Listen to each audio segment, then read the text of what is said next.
Don't you just hate when you're trying to flirt with the cute scarecrow and keep getting interrupted by the creepy old man that's holding you against your will? Well, such is the case for today's Tales from the Crypt. A tale I call Four-Sided Triangle. This tale brings us to the Yates farm, owned by George and Louisa Yates. Louisa is a miserable old woman, but once you get to know her husband a bit more, you'll start to understand why. Although that doesn't excuse why she thinks she can treat poor Mary Jo so awful. Mary Jo, where's my coffee? Sorry, Miss Lewis. I must have... I tell you, I want my coffee when I wake up in the morning. Don't lie to me, you little bitch. I mean, she straight up beats Mary Jo's ass simply because she slept in. As Mary Jo goes out to grab some eggs, while also being threatened with another whooping, creepy George Yates just can't keep his eyes off the young girl. Mary Jo isn't his daughter, and it's really creepy how he just stares at her considering she's much younger than he is.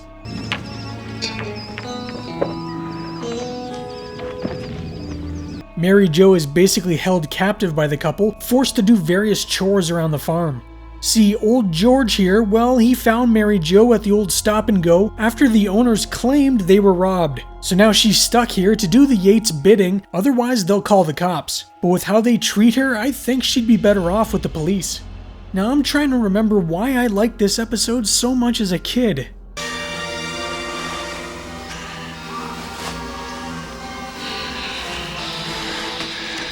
Ooh, now I remember.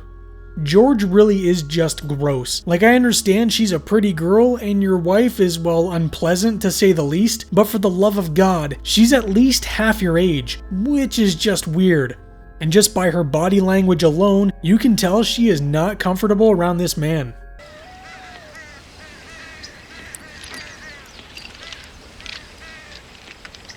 I said milk a cow. Mary Jo notices a key around George's neck for the truck, but before she can even continue thinking about escaping, George forces her to milk the cow. Things only escalate for the poor girl when George wants to have a little discussion with her, and I think you know what that means. Mr. Yates, I'm gonna tell you why I'm gonna be me! You do! And I'm gonna call the police! So because she won't give George what he wants, he threatens to call the cops. At this point though, she would welcome the change in scenery, anything to take her away from this wretched farm. This only makes George even crazier, and he ends up hitting Mary Jo in the back of the head with a bottle. Mary Jo!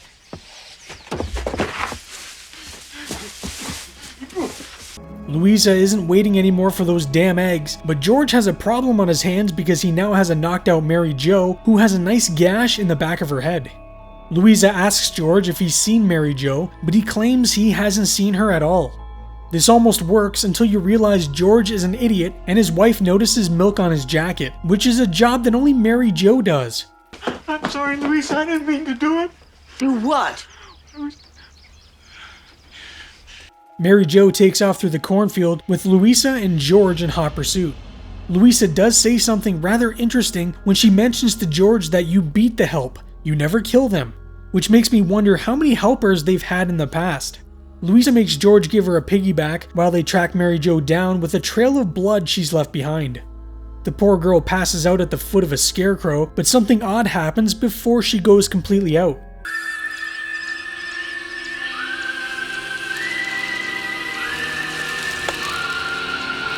When Louisa and George find Mary Jo, she asks them where her man is. The blow to her head really seems to have done a number on Mary Jo because she now thinks the scarecrow is her man and that he was going to make love to her.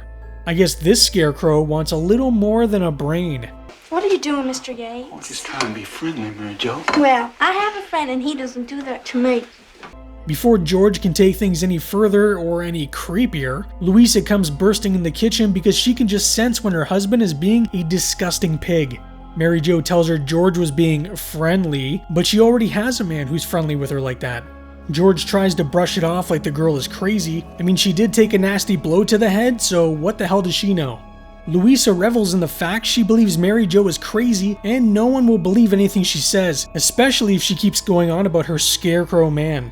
That night, George dreams of all the good times he's had with Mary Jo, like creepily watching her through a crack in the wall while she grabbed eggs.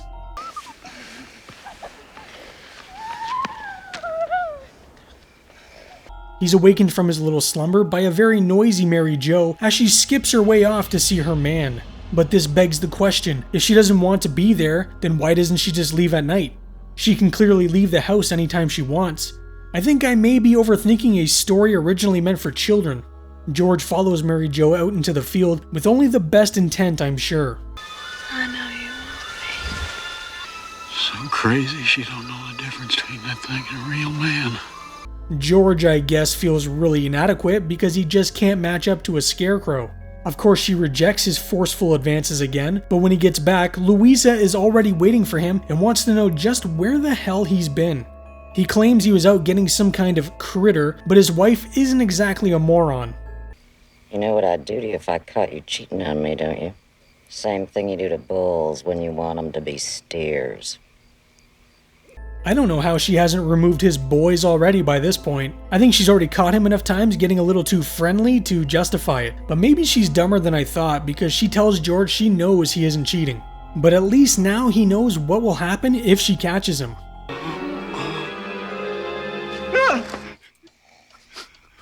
Ugh, nothing scarier than dreaming about your wife. It's night again and George decides he's gonna go back to the Scarecrow and maybe try his luck with Mary Jo again. I'm sure the 50th time is the charm. Mary Jo makes it to the Scarecrow and she's getting a little handsy for what is clothing filled with straw.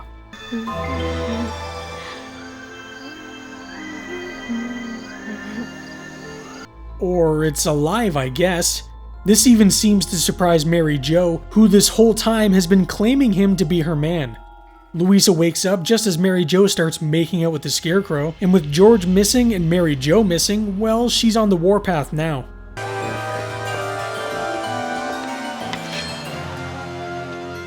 Louisa drives her tractor to the Scarecrow, and those eyes are just filled with murderous intent. The Scarecrow, sensing evil is on the way, gets back on its wooden perch, much to the dismay of Mary Jo.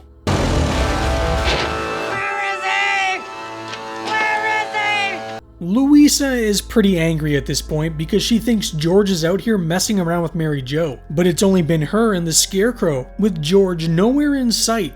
Louisa asks where the hell George is, and Mary Jo tells her he's not here. It's just been her and, well, her man.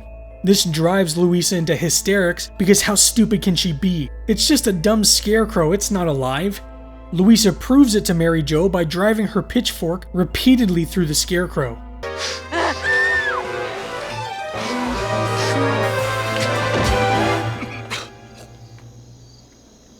Oh, it looks like it was our little rascal George. I guess he thought if he dressed as the Scarecrow, he may get a little piece. Well, he got about 5 little pieces.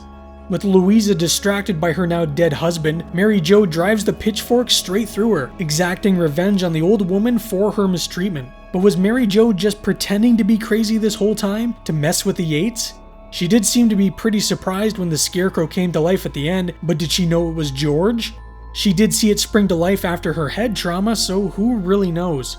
Four-Sided Triangle was written by James Tungend and Tom Holland, and was also directed by Tom Holland.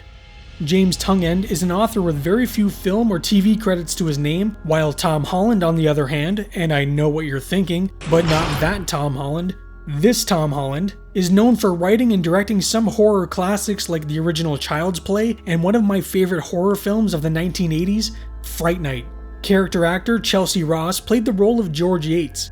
He's an American-born actor most known for his roles in films like Major League, Basic Instinct, and Bill and Ted's Bogus Journey. He served in the Air Force during the Vietnam War, earning a Bronze Star for his efforts before leaving the force in 1970. At 81 years old, he's still working in the industry to this day. Susan Blomart played the role of Louisa Yates. And if you watch my X-Files videos, well, you may recognize her.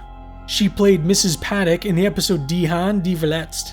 She's most known for her role as Mr. Kaplan in the TV show The Blacklist, but interestingly enough, she also has a small role in the film Pet Sematary, which that film's director Mary Lambert would also go on to direct the season 1 finale of Tales from the Crypt, with the episode Collection Completed.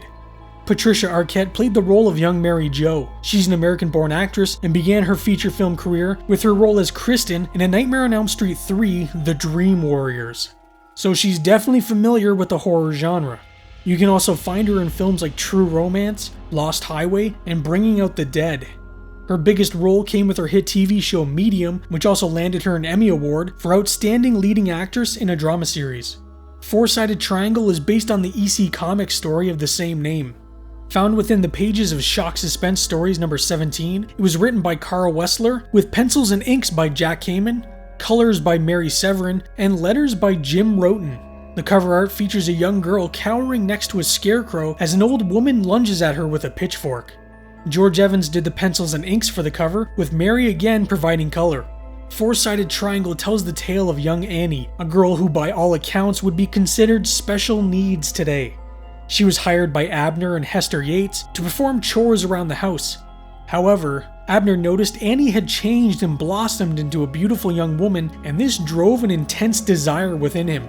Annie threatens to tell Hester what Abner tried to do, but he knows she won't say anything. Plus, Annie already has a friend, and he doesn't do what Abner was trying to do. Before things can go any further, Hester comes in asking just what they were talking about. Annie tells the old woman Abner was trying to get friendly, but Abner brushes it off, saying the young girl has a feeble mind and doesn't know what she's talking about. Annie tells Hester about her boyfriend, and Hester congratulates her while giving her husband a death glare and telling him it's time for bed. That night, Abner just can't take it anymore, and when his wife is sound asleep, he creeps into Annie's room only to find the girl has gone outside, wearing her flimsiest nightgown.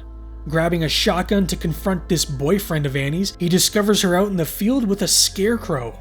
Abner tries convincing the young girl that it's only a scarecrow, but Annie threatens to tell Hester what's been going on after Abner tries to force himself upon her once again. Abner returns back to his bed defeated, claiming he heard a critter when Hester points out, well, there's your critter, the young Annie coming back from her boyfriend. Abner becomes obsessed with the young girl, staring at her all day, unable to take his eyes off of her. That night, Abner waits until his wife is asleep again. He goes to Annie's room and can hear that she's restless. Not wanting to disturb her in case she screams, he comes up with a plan and runs out into the field. Annie runs to her scarecrow boyfriend, begging and pleading for him to quit depriving her of what she has longed for, when the scarecrow suddenly springs to life. Hester wakes up noticing her husband is gone. She runs down to Annie's room to find the young girl has vanished as well. Hester now believes Abner was Annie's boyfriend all along. From her room, Hester could hear the impassioned sounds coming from the fields, so she grabs her pitchfork to teach both Annie and Abner a lesson. The old woman finds Annie alone with the scarecrow and thinks maybe she was wrong. Maybe her husband wasn't after the young Annie. She tries telling the young girl that it was just a scarecrow, but Annie begins to get angry, telling Hester that the scarecrow loves her. Hester instead tries to convince Annie the scarecrow isn't real by puncturing it over and over again with her pitchfork. The young girl and old woman stop and stare in horror when crimson liquid begins to pour from the scarecrow. Both women begin to scream in terror as the mask falls off, revealing the lifeless body of Abner Yates. Four-Sided Triangle is kind of an insane story. Sure, it makes sense that something as dark as an older man trying to assault a young girl and eventually getting what's coming to him would be made into a show for adults, but the fact that this began as a story for children who wouldn't even understand what is really going on is just crazy. I'm sure this episode will probably offend many because of its subject matter, but these tales are always about morality, right and wrong, and the bad guys always end up getting their just desserts. Well, I hope you enjoyed today's look at Four-Sided Triangle. I love doing these videos because it gives me a chance to talk about the show and also the old EC comics that they're based on. Let me know what you think of this episode and what other episodes you would like to see me tackle. Also, if you've ever wondered what would happen if Superman opened a restaurant and served human meat, well, you can check out my video on the Tales from the Crypt episode What's Cookin' right here. I hope you're having a great day, and I will see you in the next video.